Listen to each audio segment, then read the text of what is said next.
now we're going to talk about the equilibrium constant K that we saw back at the beginning. That was like rate equals K times whatever. So we're going to talk about how do you figure out what the K is, okay? And it's all dependent upon the equation that you have. So KEQ is our equilibrium constant. When it has the EQ, it just stands for equilibrium. But notice how if you have a certain reaction, whatever it is, the concentration of the reactant and product is raised to the power of the coefficient, okay? So if there's no coefficient there, then it's just going to be a 1. But you always set it up where you take the products over the reactants, okay?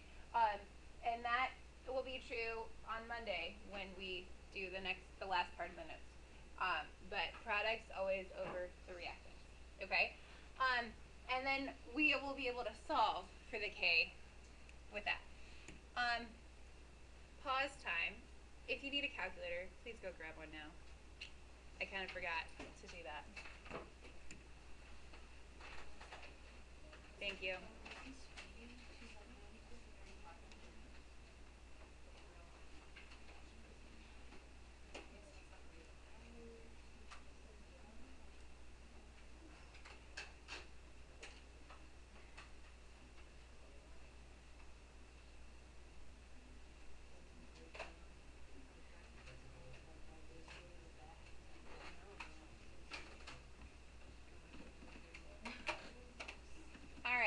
So the reason why we need calculators is we're going to actually be plugging numbers in and solving for things.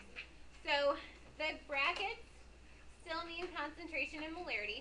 Normally we're going to deal with molarity. It could be pressure units, but for the most part it's going to be molarity.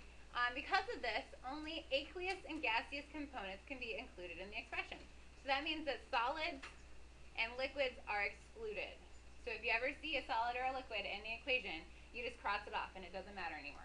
And that's just like we saw yesterday in our lab, that a solid doesn't change concentration, so it doesn't need to be in the equation. Okay? The value of the K depends on the temperature of the reaction. So if the temperature changes, the K would also change.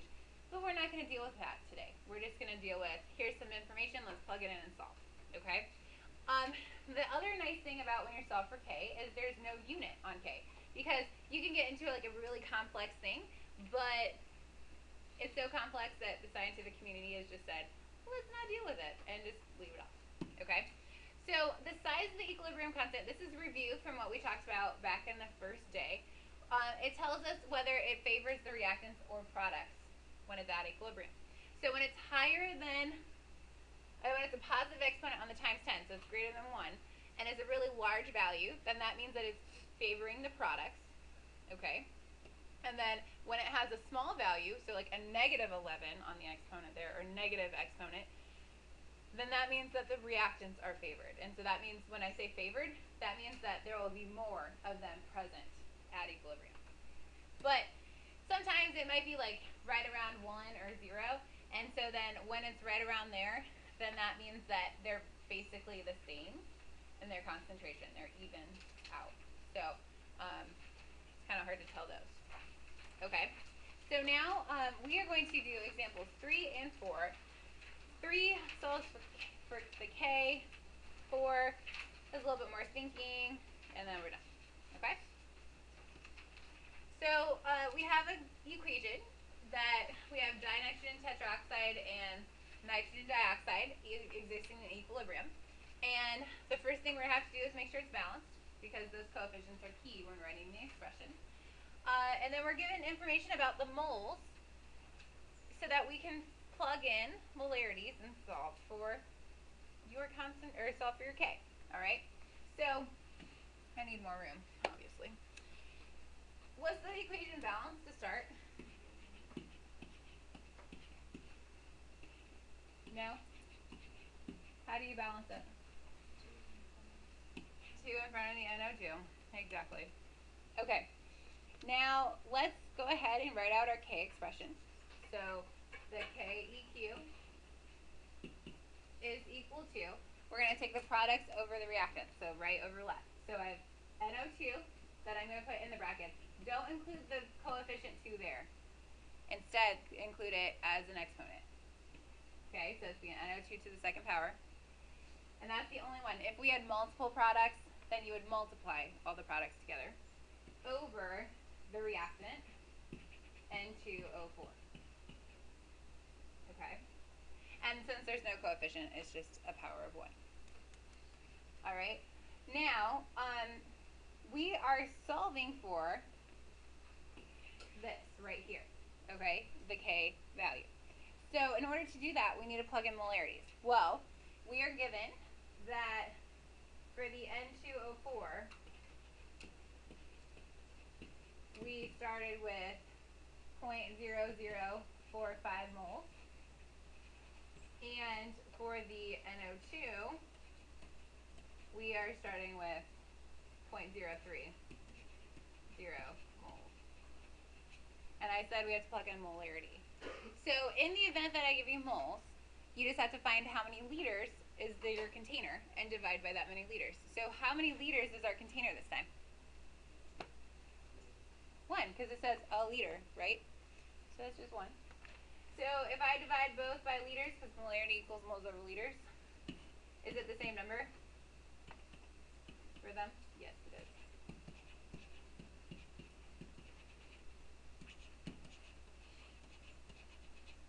Okay.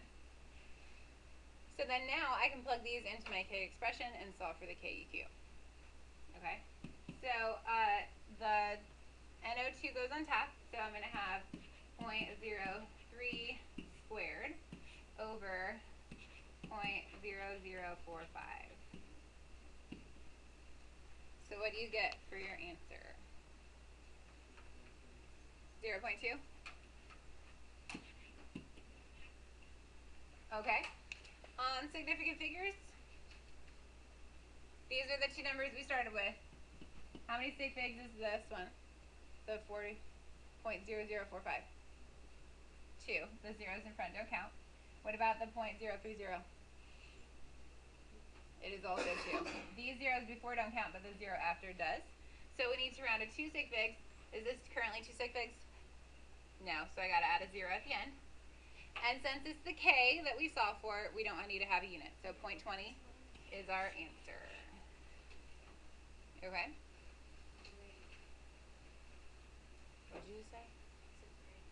Before that. It's recorded on the video, just so you know. So everybody's going to hear it now. Okay.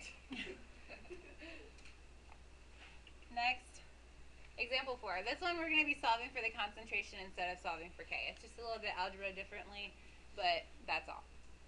So, bromine chloride decomposes to form bromine and chlorine. And I give you the equation. Is the equation already balanced for us?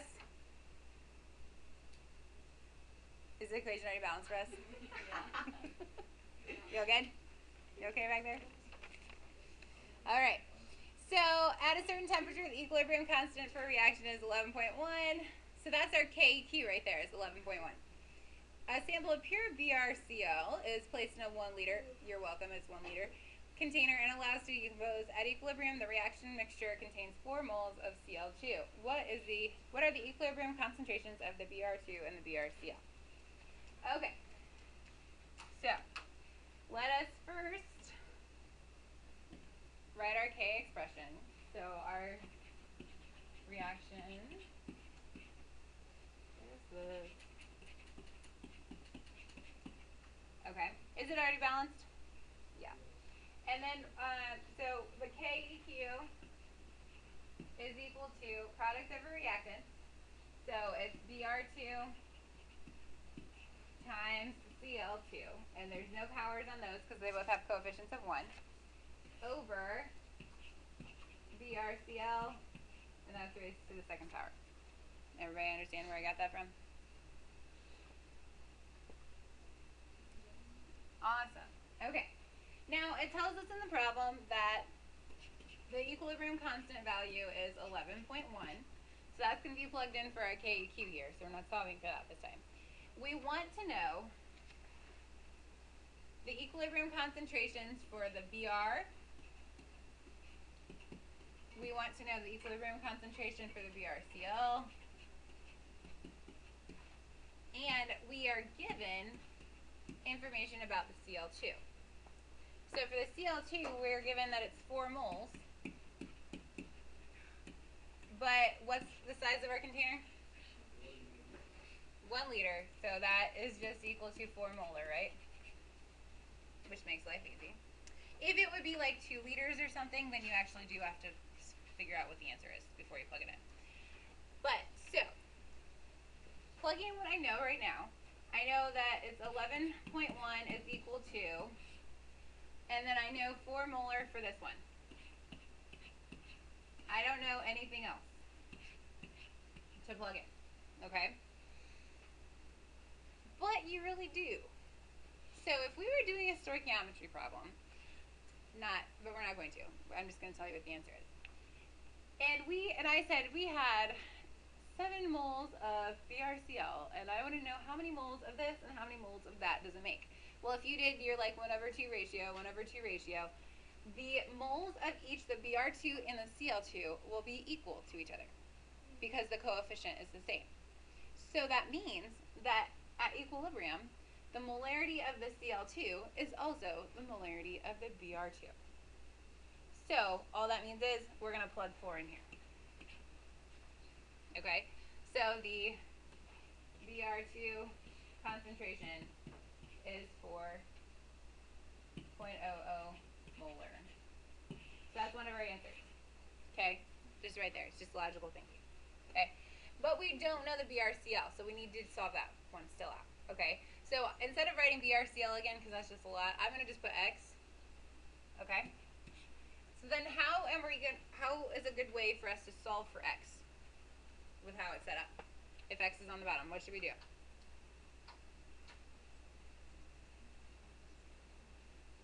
What? Yes, we are going to multiply, we're going to multiply those together to get 16, but could we set this up to cross multiply?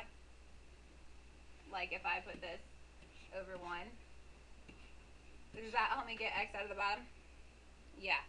So I'll have 11.1 times X squared is equal to, and 4 times 4 is 16. So then we have to divide by both sides by 11.1 first. So X squared is equal to, what is X squared?